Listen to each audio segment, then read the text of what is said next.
안녕하세요. 진영교회를 섬기고 있는 김태환 목사입니다. 오늘은 기회가 복이 되는 은혜라는 주제로 말씀을 드리겠습니다.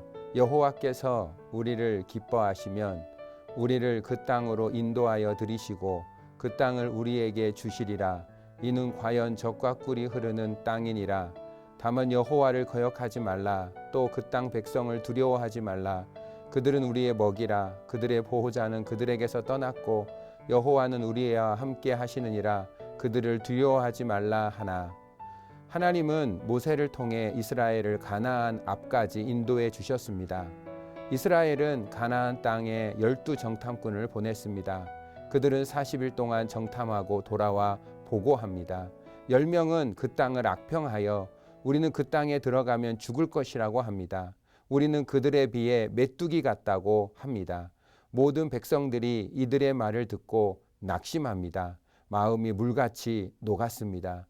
그리고 애굽으로 돌아가자고 아우성칩니다. 그때 여호수아와 갈렙은 일어나서 옷을 찢고 이렇게 얘기합니다. 여호와께서 우리를 기뻐하시면 우리는 그 땅으로 인도되어 차지할 수 있습니다.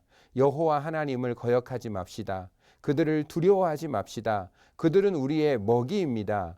왜냐하면 그들의 보호자는 그들을 떠났고 여호와 하나님은 우리와 함께 계시기 때문입니다. 그들을 두려워하지 맙시다 라고 말했습니다. 그러나 백성들은 이미 마음이 녹아서 돌로 모세를 치려고 합니다. 그때 하나님의 영광이 나타나십니다. 하나님께서 백성들에게 진노하십니다. 언제까지 나를 믿지 못하고 거역하겠느냐? 전염병으로 멸하겠다. 모세를 통해 강하고 큰 민족을 새롭게 만들겠다고 하십니다. 그때 모세는 중보기도 합니다. 하나님, 만일 이곳에서 이 백성들을 죽이시면 애굽 사람들은 하나님께서 능력이 없으셔서 가나안 땅에 들일 능력이 없으셔서 이곳에서 죽였다 할 것입니다. 하나님, 이제까지도 용서하신 것처럼 이번에도 용서해 주시옵소서. 하나님은 모세의 말대로 용서해 주신다고 하셨습니다.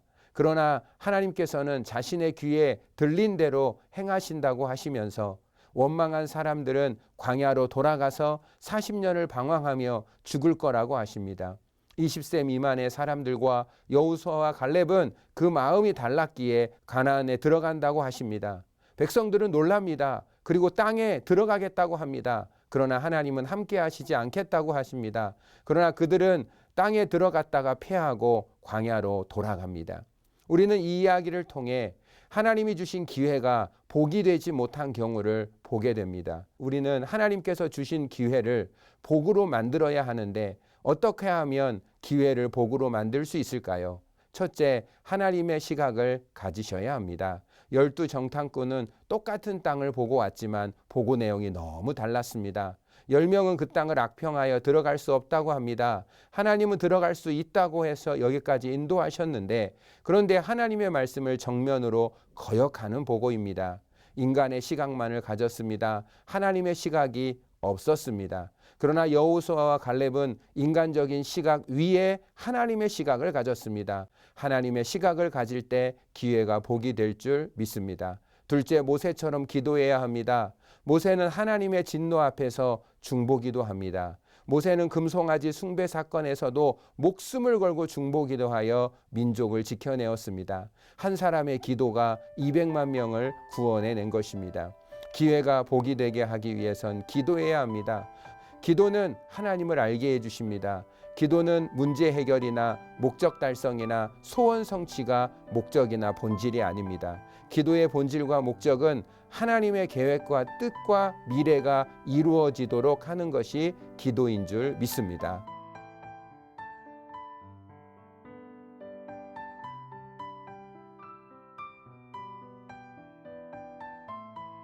셋째, 하나님은 우리의 기도뿐만 아니라 말도 들으시는 것을 기억해야 합니다. 불신과 원망의 말은 하나님의 진노를 일으켰습니다. 그러나 믿음의 말은 하나님을 기쁘시게 했습니다. 여러분, 하나님께서 주신 기회가 복이 되는 삶을 사시기를 예수님의 이름으로 축원합니다.